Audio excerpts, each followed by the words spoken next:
Amis internautes, n'oubliez pas de liker, de vous abonner et de cliquer sur la note de notification pour ne rien rater. Actualité brûlante de coup d'État heureusement déjoué par nos forces armées républicaines. Le gouvernement, au cours de son conseil des ministres, a donné les précisions, point par point, du déroulé de cet incident.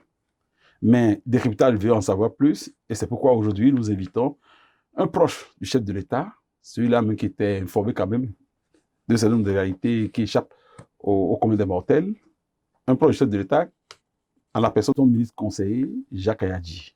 Avec lui, nous allons en savoir un peu plus sur certains détails qui n'ont pas été évoqués en Conseil des ministres. Monsieur Jacques Kayadji, merci de faire partie des nôtres aujourd'hui. Dimanche dernier, le Bénin a déjoué un coup d'État en tant que ministre conseiller, responsable politique. Quel a été votre tout premier sentiment à l'annonce de cette nouvelle lorsque vous avez vu les mutins sur l'écran de votre télévision à la maison? Merci, monsieur le journaliste. Merci de me recevoir encore une fois dans votre somptueux studio. C'est toujours un plaisir pour moi de faire notre tour par ici. Et je vous remercie de vous intéresser à mon point de vue, à mon décryptage sur cette actualité négative que nous avons connue dimanche dernier. Il faut dire que dimanche, je ne regardais pas la télévision. Je me reposais. Et j'avais une activité politique avec des militants et sympathisants du parti Moël Bénin de la 6e circonscription électorale. Activité que j'avais décidé au dernier moment d'annuler, vu que je ne me sentais pas très bien. Donc j'avais demandé à celui qui organisait cette activité de porter la nouvelle de l'annulation de l'activité aux militants et sympathisants. Et donc j'attendais qu'il me fasse le retour. Quand j'ai reçu un appel de cette personne-là, il me dit « Allô, président. » En fond, et donc milouya. J'ai dit ça veut dire quoi? Comment le fait d'annuler une activité peut être synonyme de milouya. Ah, ta télé. Les militaires sont en train de dire de ne pas quoi là. Je savais même pas comment je me suis retrouvé au premier étage parce que j'étais au rez-de-chaussée. Je suis allé, j'ai mis OTB, j'ai vu un monsieur dans une désinvolture à nul autre pareil, dit certain nombre de choses, président déchu, institution suspendue, constitution suspendue, parti politique. Mais je me demandais si on était toujours au Bénin.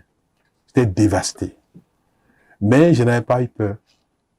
Parce que je me suis dit, ici c'est le Bénin, ça ne marchera pas. Surtout que celui qui lisait donnait l'impression de ne pas savoir de quoi il parlait. Parce qu'un texte qu'ils ont écrit eux-mêmes, ce texte-là, si c'était un pouvoir sérieux qui voulait s'établir même de force, on aurait eu une autre posture dans la délivrance de ce texte au peuple béninois. La manière dont même de lire ce texte était un manque de respect à nul pareil au peuple béninois que les gens prenaient comme un peuple qu'on ne doit pas respecter. Donc je ne sais pas quel courage j'avais pour dire que ça ne marcherait pas. Mais tout en disant que ça ne marcherait pas, il y a quand même une petite peur à côté. Surtout les amis, les parents qui ont commencé par dire oui, il faut partir. Je dis mais pourquoi on va partir? Non. Quand vous êtes dans une situation, on ne prend pas seulement le côté positif de la situation. Il faut prendre les deux côtés. Donc le président Patrice Talon qui nous a fait confiance, qui nous a appelés à ses côtés depuis 2016 jusqu'à date comme proche collaborateur, c'est pas la première occasion qu'il faut le laisser seul face à l'épreuve. Tout ce qui était ma préoccupation, c'était de l'entendre parler. J'ai commencé par l'appeler. Avec insistance, j'appelais, ça ne se décrochait pas. J'ai écrit des messages. Mais finalement, quand je l'ai vu lundi au Conseil extraordinaire des ministres, je voyais qu'il était au front et qu'il ne pouvait pas faire deux choses à la fois. Donc, je voudrais vous dire que j'avais pas peur, j'étais serein, j'étais convaincu que ça ne pouvait pas marcher parce que le Bénin n'est pas comme les autres pays. Au-delà des auteurs directs, quelle analyse faites-vous des racines possibles d'un tel acte? S'agit-il d'un fait isolé ou le symptôme de frustration qu'il faudrait corriger? D'abord, je ne veux pas aller sur ce terrain-là. Parce que le parti Moyen Bénin, c'est un parti républicain. Un parti qui est respectueux de l'ordre républicain. On peut avoir des problèmes entre nous, acteurs politiques, mais c'est sur le champ politique, sur le champ des idées, sur le champ de la compétition politique qu'on doit régler ces problèmes-là. Le Bénin a dit non au coup d'État en 1990. Parce que si vous vous rappelez bien, notre pays était le champ des coups d'État répétés. Et c'était vraiment difficile qu'un pouvoir établi fasse 2 ans. Les gens se prenaient le pouvoir par les armes. Et à la conférence nationale, nous avons fait, comment on appelle, on peut dire en fond, mais ça va. On a dit, bon, plus jamais de coup d'État dans le pays. Et je me rappelle encore de ces mots je ne sais pas quel grade il avait à l'époque, du ministre Vincent Guézouillet qui avait pris la parole au nom des forces de défense et de sécurité à l'époque pour dire que les militaires retournent à la caserne. Et donc, une fois que ça a été dit, ce n'est pas une parole lancée en l'air. Les divinités, les membres de nos ancêtres ont accueilli et ont enregistré en lieu sûr cette parole du ministre Vincent Guézouillet et il ne revient pas à quelques aventuriers de l'armée de remettre en cause cela. Donc je ne veux pas parler de frustration. Même s'il y a frustration, il faut gérer ça. Il faut gérer ça d'une autre manière. De toutes les façons, les coups d'État, c'est la porte ouverte aux aventures. Je ne veux pas tenir des propos pour comment parler ça, pour faire des problèmes diplomatiques, des incidents diplomatiques, non. Mais suivez mon regard.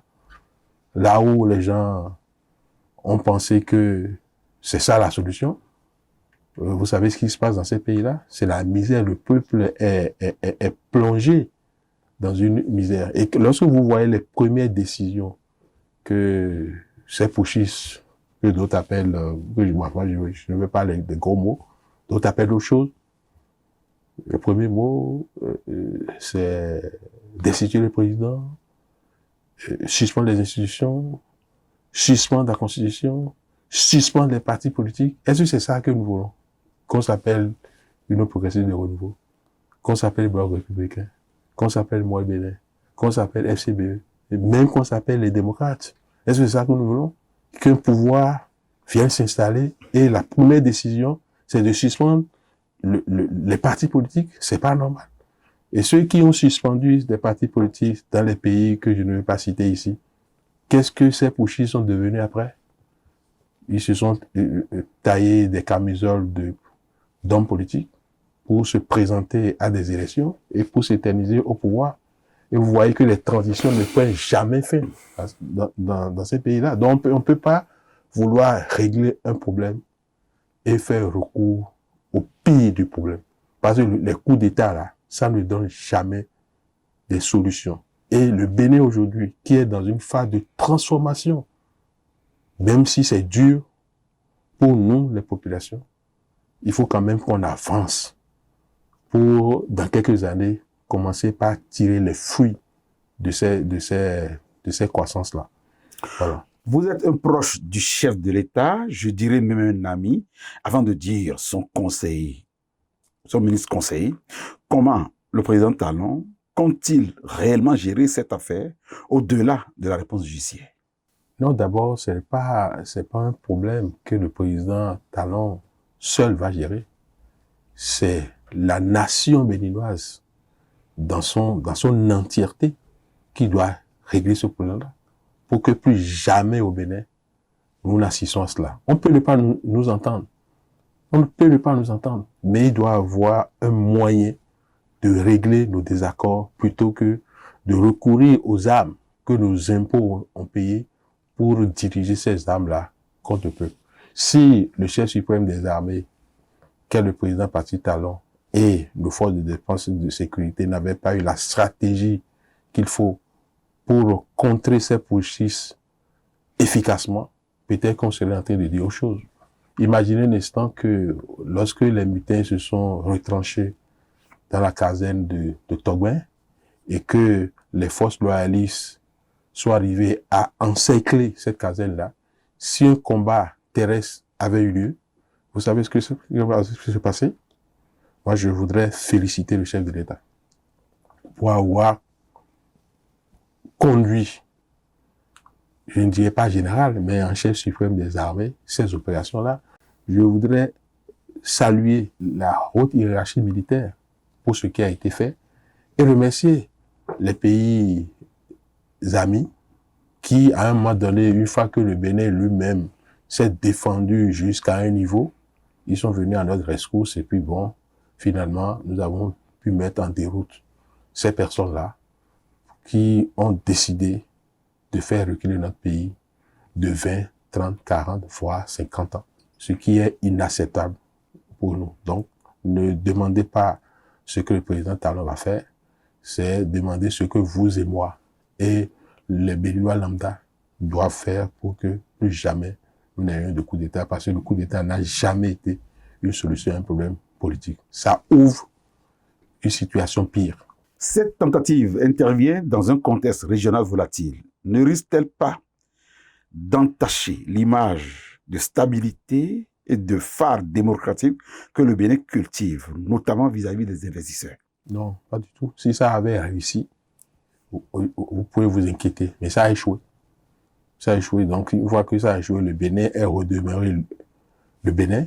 Et vous voyez que les chancelleries qui ont demandé à leurs ressortissants de rester chez eux, des compagnies aériennes qui ont suspendu leur vol en direction du Bénin, ils ont levé ça là tout de suite.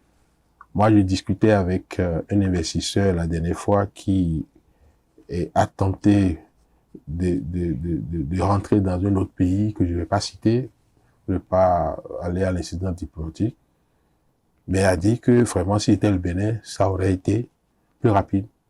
Parce que le Bénin aujourd'hui a une ceinture. Le Bénin a la confiance du monde entier. Donc rien que cela là, personne ne peut accepter ce qui voulait se passer. Parce que ces aventuriers qui ont voulu prendre le pouvoir, ils n'ont aucune idée, ils n'ont aucun projet. La preuve, lorsque vous regardez ce qui a été lu et mal lu à la télévision, ça ressemblait vraiment, comment on appelle, aux revendications que nous avons l'habitude d'entendre d'une chapelle politique dans le pays, une chapelle politique dont je ne vais pas citer le nom. Quel message adressez-vous à travers cet entretien, d'une part aux forces armées béninoises et d'autre part à l'ensemble de la population béninoise pour préserver l'unité nationale face à cette épreuve? Moi, je pense que d'abord, aux forces de défense et de sécurité, je leur tire chapeau. Je les félicite. Ils ont pu sauver le pays de ce désastre-là. Moi, je leur tire chapeau. Et je profite de l'occasion pour présenter mes condoléances à mon ami, directeur de cabinet militaire, président de la République, Bertin Bada, qui a perdu son épouse. Je lui exprime ma proximité brillante, ma solidarité et ma compassion, et que Dieu lui donne le courage de supporter cette épreuve. Je salue également la mémoire des autres, et comme le président l'a dit, que ce soit du camp des assaillants que du camp des loyalistes, c'est des Béninois, qu'on le veuille ou non, donc je salue leur mémoire, je fais un clin d'œil à leur famille pour qu'elles puissent supporter ce qui s'est passé. Ça, c'est pour les forces de défense et de sécurité. Pour le peuple en général, il faut qu'ils fassent confiance à leur gouvernement. Fassent confiance au président Patrice Talon qui, même si c'est dur, il est en train de transformer ce pays. Et quand les gens qui restent de l'autre côté de l'Atlantique pour faire des critiques, chaque fois que l'un d'eux foule le sol du Bénin, il change d'avis. Donc, nous devons accompagner le président Patrice Talon pour que cette œuvre gigantesque de transformation de notre pays puisse se poursuivre au-delà de 2026 avec celui que la majorité présidentielle dans son ensemble a choisi pour le succéder. Je vais nommer le ministre d'État, l'économie des Finances, Romuald Wadaï. Monsieur le vice-conseiller, revenons à la politique proprement dite. Et là, ma question s'adresse à monsieur Jacques Ayadji, président du Mouel Bénin. Sur la scène politique, vous avez affiché votre soutien à Romuald Wadaï pour la présidentielle de 2026. Ce choix signifie-t-il que, selon vous, il incarne le mieux la continuité du projet du président Talon? Bien sûr, puisque moi, j'ai eu la chance d'être appelé par le président de la République depuis les premières heures de son mandat en 2016, et en même temps que le ministre d'État en charge de l'économie et des finances, Romuald Wadaï, avec qui j'ai travaillé étroitement pendant ces presque 10 ans-là. Et je pense que il a toute la carapace, il a, comment on appelle, toutes les références nécessaires pour continuer l'œuvre entamée par le président Patrice Talon. Je n'ai pas de doute sur cela. Et ce n'est pas seulement le Bénin qui célèbre ce tome. Ce n'est pas le Bénin seul. Il est célébré dans tout le monde entier. D'abord, si vous voyez son parcours même, avant donc de devenir ministre des Finances en 2016, il n'est pas sorti du néant pour occuper ce poste. Et ensuite, on a vu comment il a pu, aux côtés du chef de l'État, trouver les moyens pour cette mobilisation massive de ressources pour permettre au Bénin de faire ce qui hier était de l'ordre de l'impossible. Parce que lorsque, en décembre 2016, lorsque le président Patrice Talon présentait le PAG 1 au Palais de la République, et il disait que, avant son premier mandat, il allait amorcer l'asphaltage de toutes les rues à Cotonou. Moi, j'ai pas cru. J'ai pas cru du tout. J'ai dit, mais qu'est-ce que le président dit comme ça? Est-ce qu'il va pas nous renier? Mais il savait ce qu'il disait. Parce que moi, je connais le cycle d'un projet. Parce que au moment où il lui dit, quoi que c'était le 16 décembre 2016, quand il lui disait, il n'y avait pas encore une seule ligne écrite pour ces projets-là. Donc, on n'était même pas à la phase d'identification des projets. Alors que lorsque vous identifiez un projet, vous l'évaluez, vous rentrez dans la recherche des financements, vous bouclez les financements et vous en venez au démarrage des travaux, c'est souvent pas moins de 5 ans. Donc, si quelqu'un en 2016 dit qu'avant 2021, lui, il va asphalter presque toutes les rues, je n'aurais pas cru. Et ça a permis à d'autres personnes qui étaient en face de nous et qui n'y croyaient pas non plus et qui n'avaient pas intérêt à ce que ça se réalise, disaient que c'était un gouvernement maquette. Mais quand les choses ont commencé, on a vu que c'est quelqu'un qui savait là où il allait et il n'a pas pu faire tout cela sans l'accompagnement de son agentier national qui est Romuald Wadaï, qui est l'architecte dans l'ombre qui a aidé le gouvernement à pouvoir mobiliser ces ressources-là. Donc moi, j'ai pas de doute que le ministre d'État, Robert Walaï, pourra faire le job, comme le président aime le dire. Monsieur le Président, votre parti, le MOEL, participe très prochainement aux élections législatives, mais avant d'arriver à la question principale, quel rôle spécifique MOEL Bénin joue dans la faune politique du côté de la mouvance? Ben, vous savez, il y a un triptyque qui caractérise MOEL Bénin aux côtés du président Patrice Talon. Ce triptyque, c'est la fidélité, c'est la sincérité et c'est la loyauté. Nous avons estimé qu'il faut, à côté du président Patrice Talon, un parti politique sur qui il peut compter à tout moment, qu'il soit au pouvoir ou qu'il ne le soit plus. MOEL Bénin sera toujours derrière le président, derrière ses idées, derrière ses actions. MOEL Bénin veut être cette force politique qui sera, comment on appelle, le bilan. Nous devons être comptés comme un des bilans de ce que le président Patrice Talon a pu construire. Donc, dans la réforme du système partisan. Le code électoral, il est suffisamment corsé et il faut des accords parlementaires et autres pour échapper à la ligne dure de ce code électoral. Est-ce que vous pouvez nous faire le point des accords que MOEL Bénin, votre parti, a pu signer avec les autres partis de la mouvance présidentielle?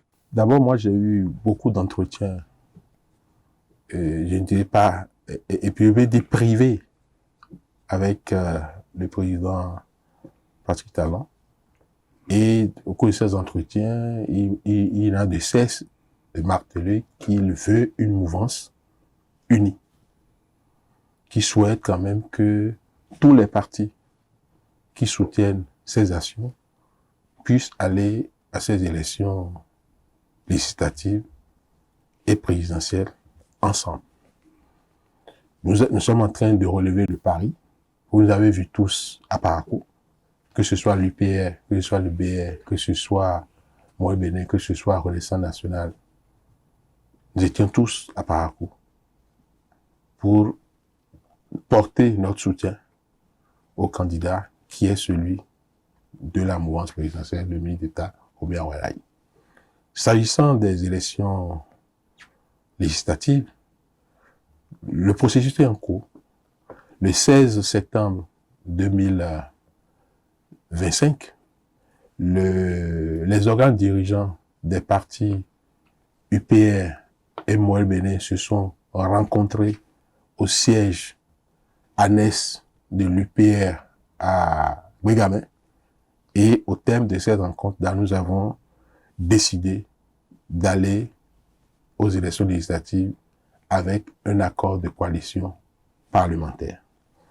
Le 29 septembre de la même année 2025, le même exercice a été fait entre les dirigeants du Bloc républicain et ceux de MOEL Bénin. Et au terme également, nous avons décidé donc de signer un accord de coalition parlementaire.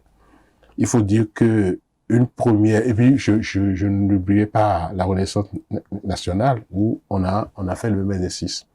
Il faut dire qu'une première programmation avait été faite pour formaliser cet accord-là entre, on avait appelé ça un accord quadripartite entre UPR, BR, MOEL Bénin et Renaissance nationale, mais ça n'a pas pu avoir lieu avant le 4 octobre où nous devions tous aller à Parakou procéder à l'investiture de notre candidat pour les élections présidentielles. On avait retenu que au retour de Parakou, nous allions faire cela. Mais il faut dire que nos contraintes respectives d'agenda n'ont pas permis que cet accord soit signé jusqu'à maintenant, mais le processus est en cours et nous avons retenu que ce soit moi-même, le président Joseph Diogbenou, que le président Abdoulaye Biotane, nous avons retenu de ne plus faire une grande cérémonie pour signer cet accord de coalition parlementaire, que nous allons le faire par, comment on appelle, par échange de courrier. Donc, MOEL Bénin étant le parti le plus jeune, nous avons respecté le droit d'aînesse et au lieu de laisser nos anciens, nos doyens fait le projet, nous avons pris sur nous la responsabilité d'initier le projet d'accord de coalition parlementaire que nous avons, dans un premier temps, transmis au président Abdoulaye Biachadé du Bloc républicain. Cette transmission a eu lieu le lundi, pas hier, le lundi d'il y a 9 jours. Et nous attendons que le président Abdoulaye Biachadé signe cet accord comme il a promis, qu'il nous le retourne, pour qu'à notre tour également, nous l'amenons au niveau de l'UPR, pour que l'UPR également signe, avant que nous le transmettons au FCBE.